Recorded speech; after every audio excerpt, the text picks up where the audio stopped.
हाइपोस्पेडियाज वो बीमारी है जिसके अंदर बच्चों की पेशाब की नाली अपनी जगह से हटकर होती है। बलूगत की उम्र को पहुंचते हैं तो वो फिर बाप बनने से कासिर हो जाते हैं। तीसरे नंबर पे मैं उस बीमारी का जिक्र करना चाहूँगा जो बेसिकली माँ के पेट से स्टार्ट होती है। गुर्दा एक पंप की तरह है, जब ये पंप पेशाब को खाली नहीं कर पाएगा तो पंप आहिस्ता आहिस्ता फेल हो जाएगा। आप देख रहे हैं ग्रीन प्लस हेल्थ।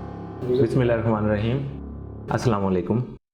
मेरा नाम डॉक्टर नबील इस्माइल है और मैं बच्चों का गुर्दे मसाने का डॉक्टर हूँ जिसको पीडियाट्रिक यूरोलॉजिस्ट कहते हैं। मैंने सफारी अभी रिसेंटली ज्वाइन किया है एज कंसल्टेंट पीडियाट्रिक यूरोलॉजिस्ट। इससे पहले मैं अमेरिका में ओहायो स्टेट में होता था, सिंसिनेटी चिल्ड्रन हॉस्पिटल में, वहाँ पे बच्चों का यूरोलॉजिस्ट काम कर रहा था। तो बेसिकली मेरा आज का बोलने का मकसद ये है कि हम बच्चों के गुर्दा मसाने के मसाइल के ऊपर बात कर सकें। जो टॉपिक मैंने आज मुंतखब किया है वो पैदाइशी तौर पे उन बीमारियों पर बात करने के लिए है कि जो बच्चों में गुर्दे मसाने की पैदाइशी तौर पर होती हैं। उसमें हम जो सबसे ज़्यादा कॉमन या जो सबसे ज़्यादा पाई जाने वाली बीमारियां हैं उनको कुछ हाईलाइट करूंगा मैं। सबसे पहले नंबर पे जो बीमारी आती है वो होती है बच्चों का बार बार पैदाइशी तौर पे इन्फेक्शन होना, जिसकी एक मेन वजह यह है कि जो पेशाब है वो बच्चों का मसाने से बाहर निकलने की बजाय गुर्दों की तरफ वापस चला जाता है। जब भी बच्चा पेशाब करता है, पेशाब नीचे की बजाय वापस गुर्दों में जाता है, जिससे गुर्दे सूज जाते हैं और ये इन्फेक्शन का बायस बनता है। दूसरे नंबर पे जो बीमारी है जिसके बारे में हम बात करना चाहेंगे, हाइपोस्पेडियाज।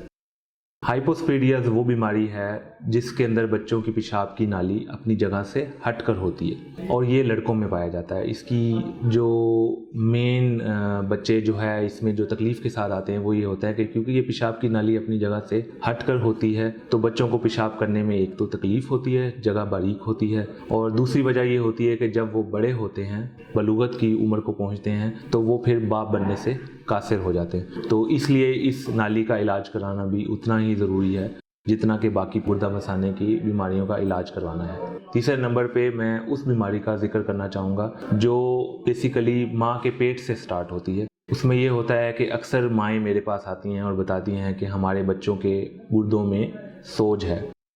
बेसिकली होता ये है कि बच्चों के पेशाब की नाली तंग होती है पैदाइशी तौर पर, उसके अंदर झिल्लियाँ होती हैं जिसकी वजह से बच्चे पेशाब नहीं कर पाते। जब बच्चा पेशाब नहीं कर पाता तो माँ के पेट के अंदर ही उसके गुर्दे भी सूजे हुए होते हैं और मसाना भी सूजा हुआ होता है।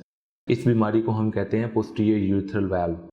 बेसिकली झिल्लियाँ हैं जो पोस्टीरियर यूरेथ्रा के अंदर होती हैं जो पेशाब को निकलने से रोकती हैं।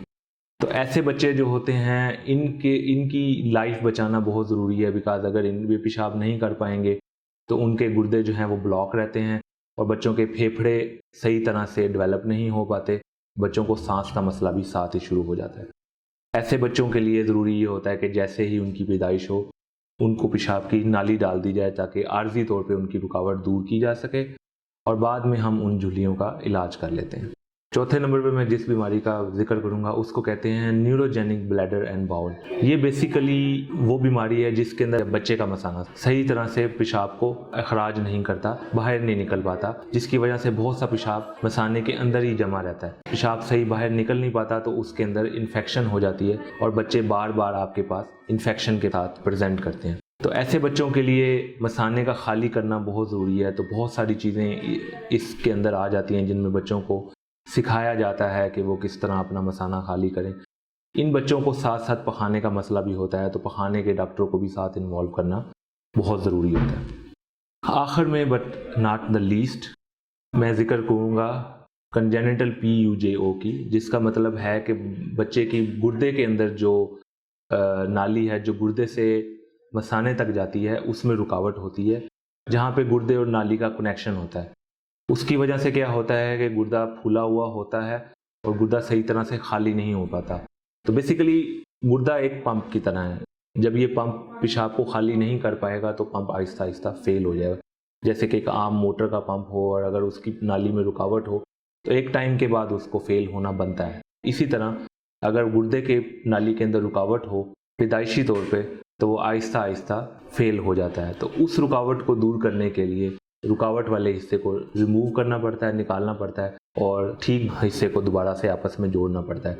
تو اس کی بھی آگاہی بہت ضروری ہے کہ جب بھی بچے کے اندر گردے کی سوج ہو یا مثانے کی سوج ہو یا نالی کی سوج ہو تو بچے کو ایک پیڈیاٹرک یورولوجسٹ کو دکھانا بہت ضروری ہے۔ باقی جتنے علامات میں نے آپ کو بتائے ہیں ان میں سے اگر کوئی بھی علامات آپ کے بچے کو ہوتا ہے تو آپ کسی بھی پیڈیاٹرک یورولوجسٹ کو یا ہمارے پاس آ کے دکھا سکتے ہیں، اور ہم آپ کو اس میں مزید جو ہے وہ گائیڈ بھی کریں گے اور بچے کا علاج بھی کریں گے۔ گردے مثانے سے متعلق تمام بیماریوں کی معلومات کو حاصل کرنے کے لیے آپ گرین پلس کا یہ چینل دیکھتے رہیے۔ بہت شکریہ۔